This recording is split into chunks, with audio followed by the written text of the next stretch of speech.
why are people so obsessed with criticizing Drake? Let's check it out.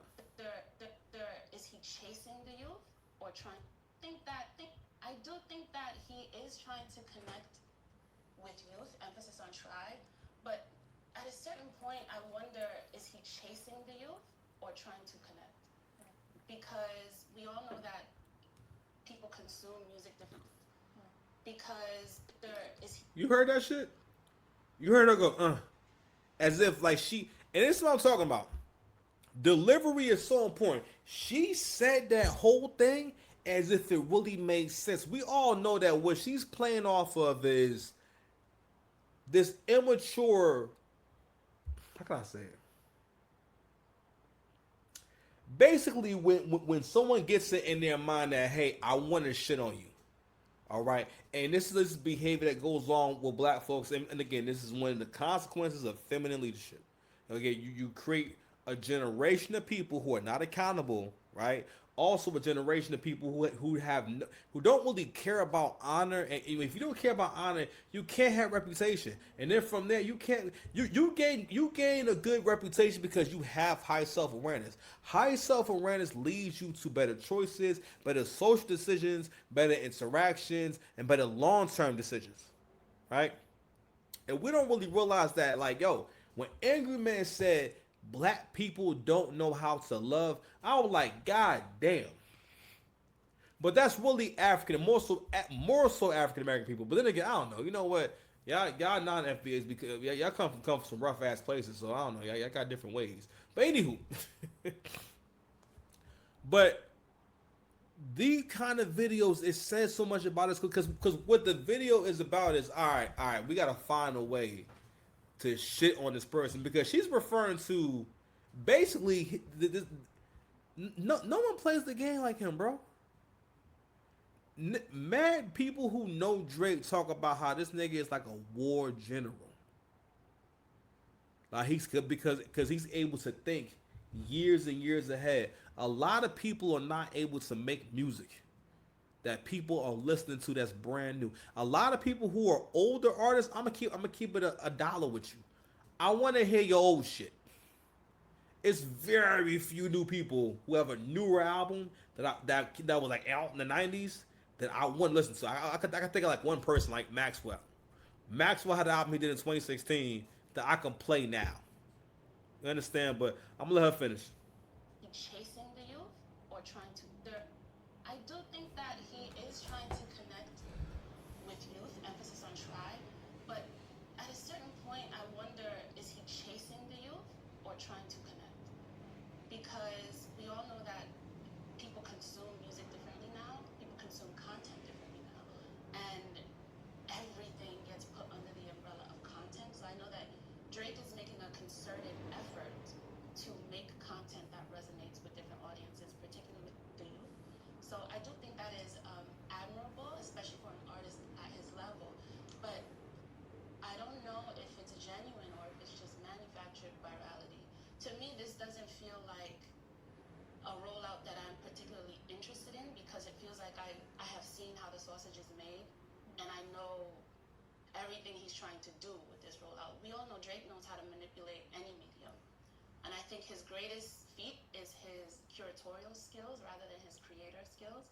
I think he has great taste and he just has his finger on the pulse as far as what wave he needs to ride and what he needs to do to extract attention. And I think attention is his currency, whether it's, fishing for sympathy and all that stuff. I think that that's his strongest suit when it comes to a rollout. Yo, that was such a net. Yo, she said so many fucking nasty things. It was so that like that was so disrespect. It was so disrespectful because you know what she did. What she did was play on every negative thing that people try to say about him, and basically make that the basis of her argument and say it as if, oh nah, no, this is the fact. She said his curatorial skills. You have never heard someone say curatorial skills. Now, I guess she means basically how he can curate. This is why you niggas will always be losers. If you can look at someone who has long term success in something that people don't really have long-term success in. The only reason you are talking, let's say, bring him back to Kendrick.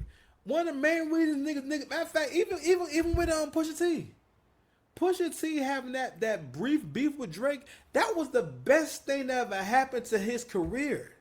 And I always tell y'all, in the hierarchy of niggas, it's dark between like actual niggas, like black men, dark skinned niggas at the top of the food chain with privilege. They get away with any and everything.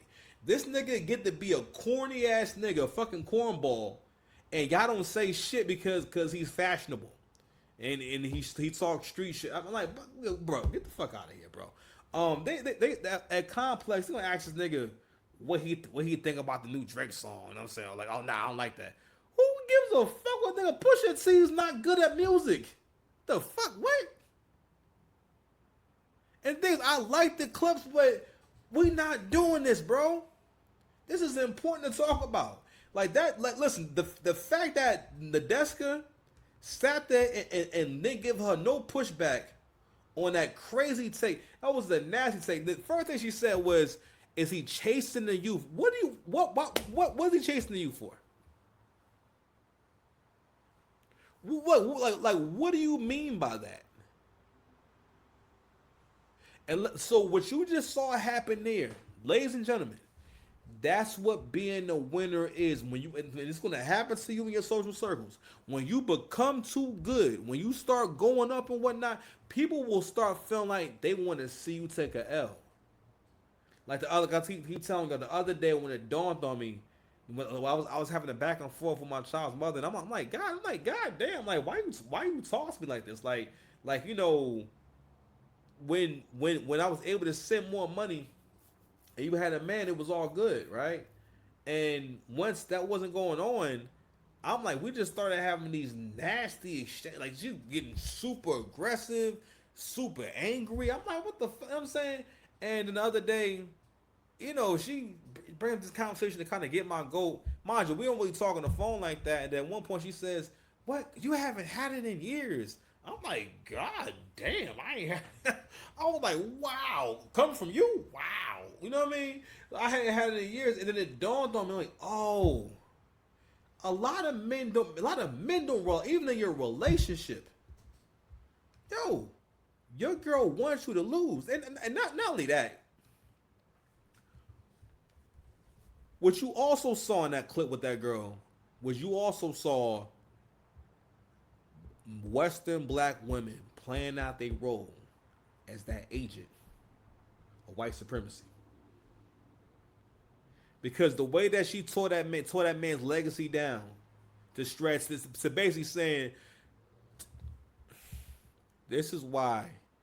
I remember one time, and this is what I'm talking about with, like, even like one of the first big records Drake had was Successful. And Successful set a tone and made niggas feel something. Now it wasn't really the best song, but it was just what it was saying. I just want to be successful, and that was at a time where it perfectly described how people in our generation thought, because we didn't really have a clear idea of what success is, which is very profound. But from the beginning, he always made music for niggas who got motion. Because so when you're younger and you're still having adventures, you're going places, you're outside, you're listening to music, you have a car. All right, you go to events and shit like that. When you don't experience none of that stuff, you'll think that it makes sense to be defending the Clips album, as if like, fam, what Clips album was ever like a cultural event? It's more like, yo, they make nifty music. I like the Clips, but that's because I'm a hip hop nigga, and I'm hip hop. But I'm not gonna act like, no, in the real world, no, niggas don't know the Clips like that, man. Right? So I wanted to play that first because I wanted to show you guys another example of how black folks have this thing where we think it's cool to change the rules on someone based on how we feel about them. You know what I'm saying? I wanted to how do I find my is it here? Oh, all right, cool. And in reference to what the young lady said about the is he chasing the youth, right? So this person's my age.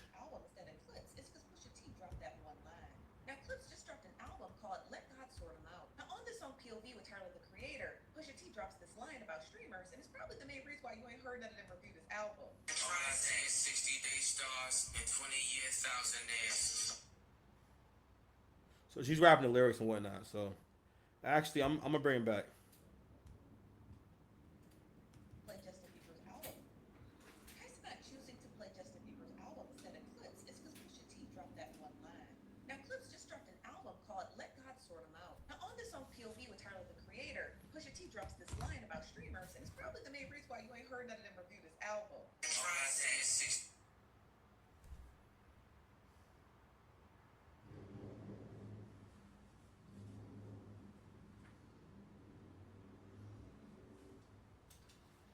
Y'all, I'm in my late 30s, so anything Clips is dropping. And mind y'all, I'm in my late 30s, so anything Clips is dropping, I'm streaming and buying. Somebody by the name of Money had got online and said, hip hop's #1 streamer according to Complex is choosing to react to Justin Bieber instead of Clips at midnight. Will he react to them at all? Now, the comment section did not agree with that because #1 streamer for hip hop music is crazy. Now, somebody by the name of It's Your Boy Za said, nigga ain't never been the voice of hip hop music. LOL. Hate when media outlets say silly shit like this. I do too, because why would I listen to a 23-year-old child reviewing music when I have my own set of 2 ears? Listen, they was coming for the youngins in POV. Full stop. They was coming for the youngins in POV. Pusha T didn't even stop at streamers. He also went after Zeus Network. He said, you Zeus Network niggas, you hear me loud and clear. Get these $5,500 a hosting niggas out of here. Clear. All right, man. So we gotta. How do I pause this shit? Like, why is it not pausing? No, I don't. What? You know what? I actually wanted to come back. Actually, I wanted to come back. Why can't I pause this shit? All right, whatever, y'all. Whatever. Try saying 60-day stars and 20-year thousandaires. All right, whatever. It's cool. It's cool. Hey, all right. First things first. No disrespect to the lady, right? But this is a perfect example of the kind of people who are listening to certain kind of music, right? And no diss to her, and nothing's wrong with how that lady looks, right? But you are not gonna find no beautiful girls talking like this about the Clips album. All right, the kind of girls that the girls actually look up to and listen to, they're not playing that album, bro. Because it's not that kind of, which is fine. That's niche music. I keep telling y'all, one of the reasons why you are hearing a conversation about Travis Scott and basically the fact that y'all niggas let Pusha T try to basically drag Kanye and drag Travis Scott, who are basically both artists who are astronomically more successful and way bigger stars and way better at music. And which is cool that y'all got pretty good raps, bro. But for the most part, what that is that you made the personality of basically your identity in music. Yo, I have these raps, which is fine, right? But that's not music. Because DMX never needed anyone to explain him. DMX is one of the greatest niggas ever. I may not know all DMX's songs, but that's one of the most greatest niggas ever. Y'all niggas never said that he was too simple. But he was. He was straight to the point. But one of the greatest niggas ever in hip-hop. You understand? And he didn't need anything intricate, intricate or complicated. No, you know why you felt DMX? Because even just the vibration of his voice, that nigga would do a prayer on stage and cry. Okay? He would bare his soul. That's why you felt DMX. It wasn't based off a character, based off of just you choosing to believe this shit. Because a big part of how people treat the Clips and artists like this is you choosing to believe in them, which is fine. But don't put them on the same level as artists who can sell out arenas. That matters because and I made a point too, which we're gonna get to. But the other point I want to get to was the fact that the comment she made about I'm in my late 30s, and why would I listen to a 23-year-old? Well, Consonant is the biggest streamer in the world. What she's teaching you is how to die. And it's another reason why, feminine leadership. Cause she may really, I don't know if she's trying to just do content, but she may really believe that, he ain't the voice of hip hop. If everyone who is trying to be popping in hip hop, you have seen every star on Consonant's show. It's either she ain't done her research. Do you not know who Consonant? We're in the future. These are the new stars. At one point, people didn't take hip hop serious and didn't understand this is a new genre of music and these are the new stars. People thought hip hop was going to die out in a couple of years because it was like a super new, different. They didn't involve instruments. You didn't have to sing any of that shit, right? Yo, right now people are attacking me